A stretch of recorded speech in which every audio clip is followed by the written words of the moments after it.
Assalamualaikum warahmatullahi wabarakatuh. Apa kabar semuanya? Di video kali ini Ibu akan menjelaskan mengenai gradien dan garis singgung. Nah, sebelum ke gradien dan garis singgung, baca rumusnya terlebih dahulu. Nah, jika sudah baca rumusnya, misalkan untuk contohnya ada soal seperti ini.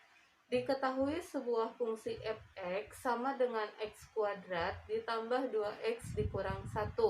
Tentukan persamaan garis singgung, persamaan garis normal, panjang garis tangen, panjang garis subtangen, dan panjang garis subnormal pada x sama dengan 1.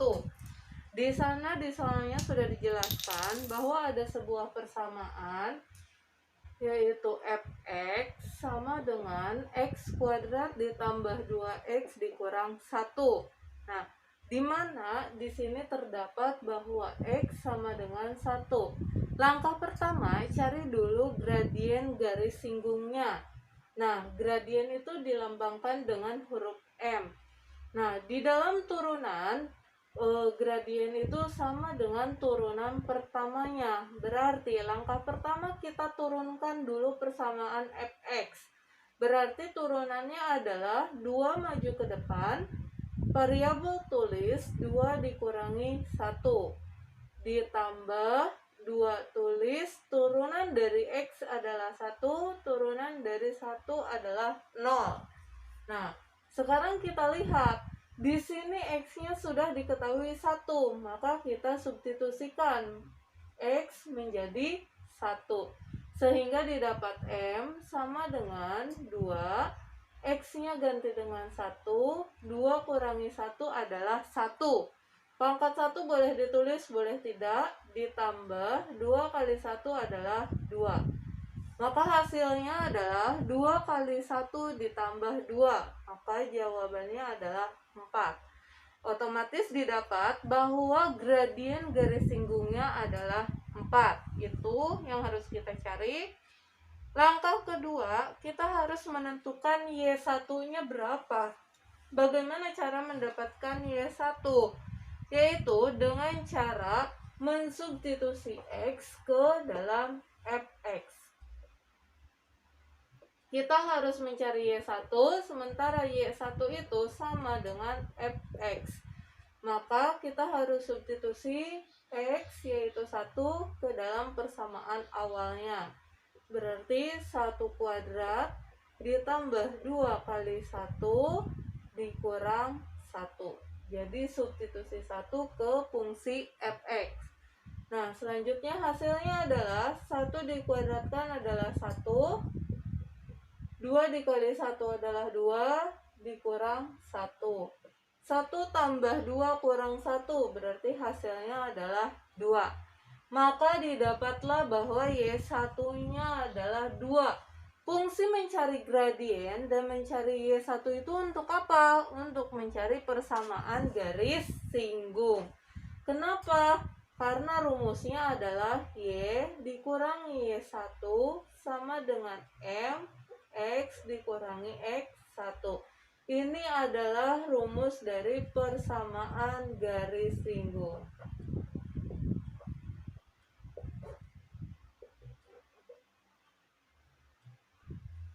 Nah, itu adalah rumus persamaan garis singgung. Lalu bagaimana cara mencari persamaan garis singgung? Dengan cara mensubstitusi X1-nya tadi udah kita dapat bahwa X1-nya di dalam soal didapat dia 1. Dan Y1-nya sudah kita substitusi ternyata 2. Nah, kita substitusi ke persamaan. Y dikurangi Y1-nya adalah 2.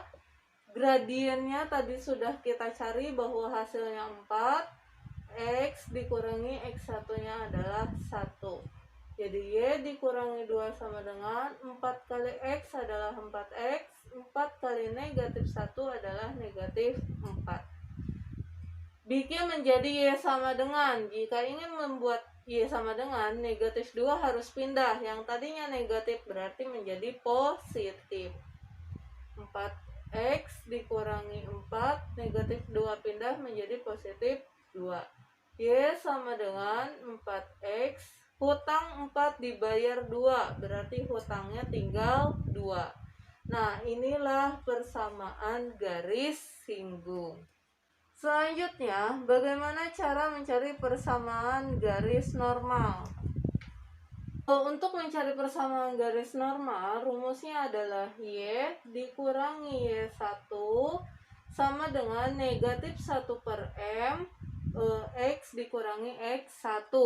Bedanya hanya di gradiennya. Jika tadi untuk persamaan garis singgung gradiennya hanya M, di sini ada negatif 1 per M.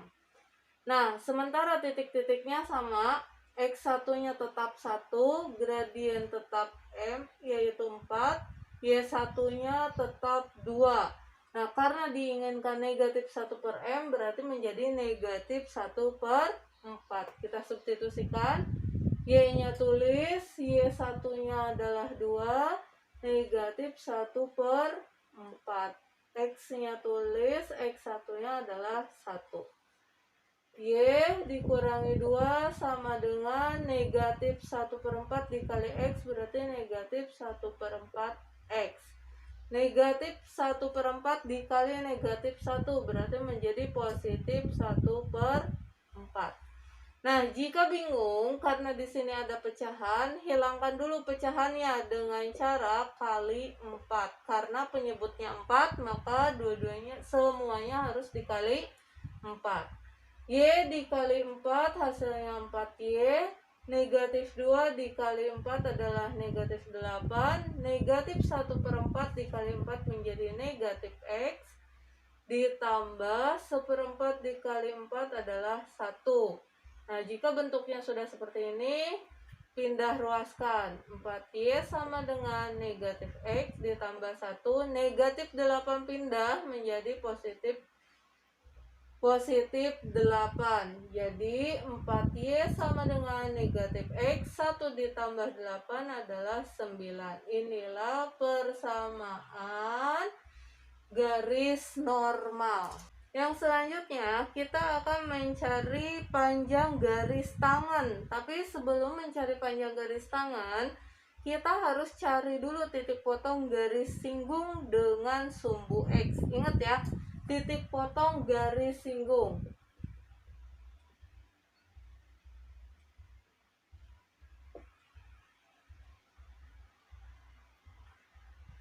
dengan sumbu X. Kalau dengan sumbu X artinya Y itu sama dengan 0. Kalau dengan sumbu Y berarti X sama dengan 0. Kebalikan dari sumbunya. Nah, sekarang karena yang diinginkan adalah titik potong garis singgung, tadi rumus garis singgung itu udah kita dapat, yaitu Y sama dengan 4X dikurang 2. Ini adalah persamaan garis singgung yang sudah kita cari tadi.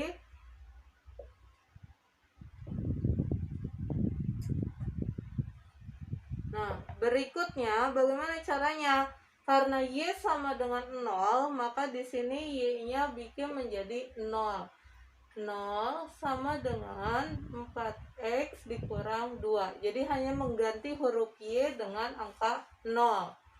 Nah, di sini berarti 4X sama dengan negatif 2 pindah, yang tadinya negatif menjadi positif, sehingga didapat X sama dengan 2 per 4. Angka yang ada di seberangnya dibagi dengan angka yang ada di sampingnya. Nah, jadi 2 per 4 ini bisa diperkecil, sama-sama bisa dibagi 2 menjadi 1 per 2. Sehingga didapatlah titiknya. Titik itu selalu X, Y ya. X, Y. Berarti di sini didapat X-nya adalah setengah dan Y-nya adalah 0. Jadi didapat titik potongnya garis singgung yaitu setengah, 0. Yang kedua, sebelum kita menghitung panjang garis tangan, kita juga harus mencari titik potong garis normal.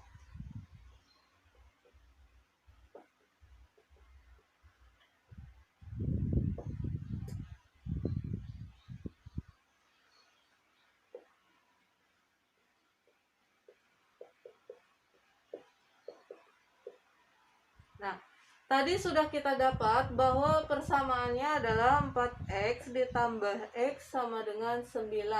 Ini adalah persamaan garis normal yang sudah kita cari.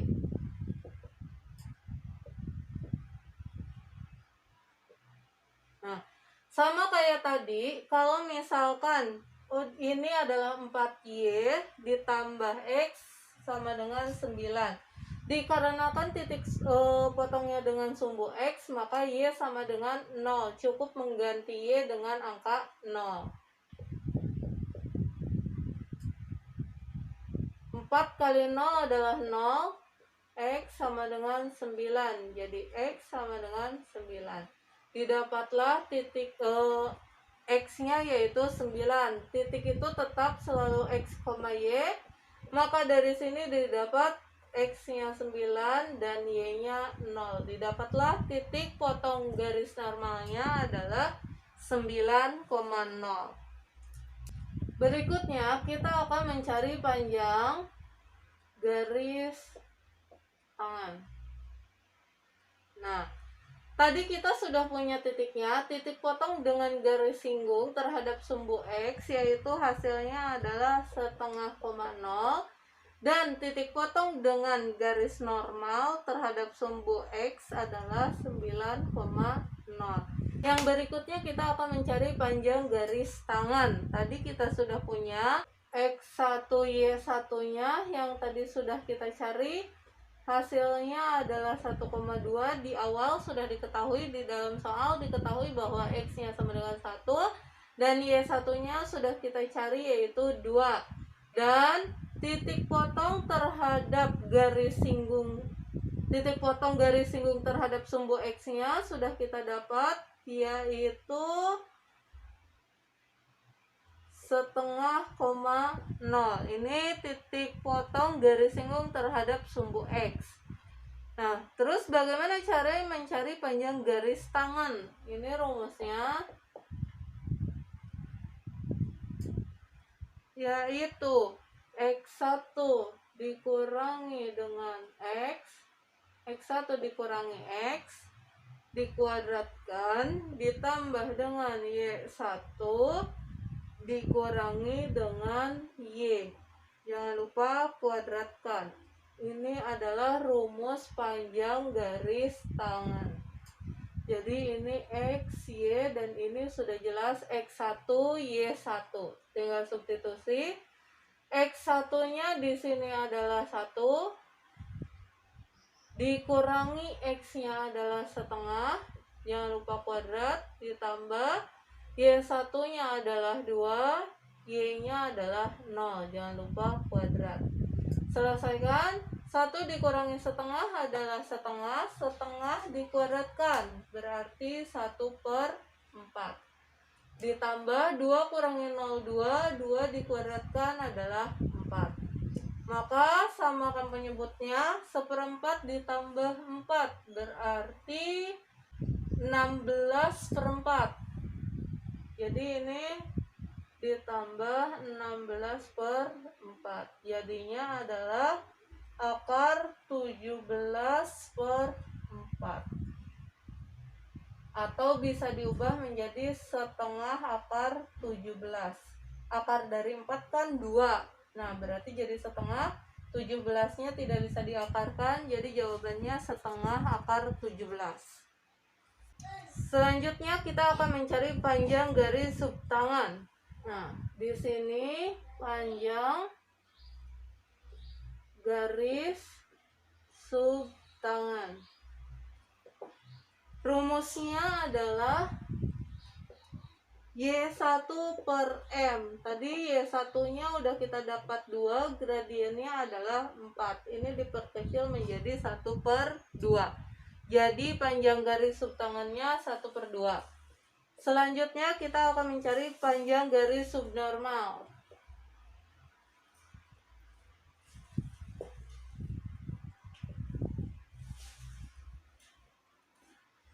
Rumus panjang garis subnormal adalah Y1 dikali M, harga mutlak dari Y1 kali M. Jadi mau hasilnya negatif atau positif, tetap positif. Y1-nya tadi udah kita dapat 2, gradiennya adalah 4. 2 kali 4 adalah 8. Maka jawaban panjang garis subnormal adalah 8. Yang selanjutnya yang akan dijelaskan adalah interval naik dan interval turun. Interval naik itu terjadi ketika turunannya lebih dari 0 dan interval turun terjadi ketika turunannya kurang dari 0. Misalkan ada contoh, tentukan interval naik X yang memenuhi agar grafik fungsi fx naik. Nah, misalkan ada soal di sini. Untuk nomor 1 ada fungsi fx sama dengan 2x pangkat 3 dikurang 3x kuadrat dikurang 12x ditambah 7. Misalkan ada fx-nya seperti ini, kita akan menentukan dia interval naik. Interval naik terjadi ketika turunannya lebih dari 0. Nah, bagaimana caranya? Kita turunkan dulu f aksen x, turunkan, berarti 2 tulis, 3 maju ke depan, variabel tulis, pangkat dikurangi 1, berarti 2, koefisien tulis, pangkat maju ke depan, variabel tulis, pangkat dikurangi 1, berarti 1 boleh ditulis boleh tidak, dikurangi 12, turunan dari x1, turunan dari angka yang tanpa variabel adalah 0. Nah, ini jadinya 6x kuadrat dikurangi 6x dikurang 12. Nah, didapatlah turunannya adalah 6x kuadrat dikurangi 6x dikurang 12. Kita masuk ke persyaratannya. Interval naik ketika turunan lebih dari 0. Lebih dari 0 itu adalah syaratnya. Maka bagaimana caranya? Kita lihat, ini bisa diperkecil dulu, sama-sama bisa dibagi 6. Jadinya x kuadrat dikurangi x dikurang 2, lebih dari 0. Langkahnya kita buat faktornya. Kalau dikali dia negatif 2, kalau ditambah dia negatif 1. Walaupun tidak ditulis di sini ada angka 1, angka yang ketika dikali negatif 2, ketika ditambah negatif 1, berarti 2 dan 1. Karena x kuadrat, x-nya 1, mana yang harus positif, mana yang harus negatif. Karena di sini menghasilkan penjumlahan negatif, angka yang lebih besar negatif, angka yang lebih kecil positif. Nah, di sini kita dapat bahwa x adalah 2 atau x adalah negatif 1, lawan dari tanda ini. Kalau negatif jadi positif, positif jadi negatif. Nah, selanjutnya kita tinggal membuat garis bilangan. Angka yang paling kecil di sebelah kiri, angka yang paling besar di sebelah kanan. Nah, langkahnya adalah uji 0. 0 itu berarti berada di tengah-tengah tanda negatif dan tanda positif. Nah, uji 0 ini kemana? Ke persamaan yang sudah kita turunkan. Berarti 0 dikuadratkan 0, 0 kurangi 0 adalah 0, 0 kurangi 2 adalah negatif 2. Betul tidak negatif 2 itu lebih dari 0? Negatif, semakin angka negatif, semakin kecil nilainya. Berarti negatif 2 itu salah, tidak lebih dari 0. Jika tengah-tengah salah, otomatis kiri dan kanan benar. Sehingga didapat himpunan penyelesaiannya adalah bahwa ini tulis X di belakang. Nah, angka ini ngadep ke sini, X di depan, ini ngadep ke sini. Atau ini bisa ditulis menjadi X lebih dari 2, tergantung bukunya. Boleh seperti ini, 2 kurang dari X atau X lebih dari 2, sama saja. Jadi kita punya dua jawaban, yaitu X kurang dari negatif 1, X sedemikian hingga X, di mana X kurang dari negatif 1 atau X lebih dari 2. Ini adalah himpunan penyelesaiannya. Selanjutnya, bagaimana ketika interval turun dari persamaan yang tadi? Turunannya berarti tetap sama ya, x kuadrat dikurangi x dikurang 2. Ini masih melanjutkan nomor tadi, hanya saja intervalnya turun. Kalau tadi lebih dari 0 karena interval naik, maka sekarang interval turun kurang dari 0. Bagaimana caranya? Tadi sudah kita punya faktornya adalah x sama dengan 2 atau x sama dengan negatif 1. Tadi udah kita dapat ya. Ini masih melanjutkan soal yang tadi. Nah, ini tinggal bikin garis bilangannya. Yang paling kecil di kiri dan yang paling besar di kanan. Berikutnya tetap uji 0. 0 itu berada di tengah. Kita substitusi ke sini, tadi hasilnya adalah negatif 2. Negatif 2 kurang dari 0. Betul tidak? Ternyata betul. Kalau tengah-tengah udah betul, berarti kiri kanan otomatis salah. Maka himpunan penyelesaiannya, tulis X di tengah-tengah, ngadepnya ke sini semua. Jadi himpunan penyelesaiannya didapat adalah X sedemikian hingga X, di mana X lebih dari negatif 1 tetapi kurang dari 2. Nah, ini adalah himpunan penyelesaiannya. Sekian dulu video kali ini. Assalamualaikum warahmatullahi wabarakatuh.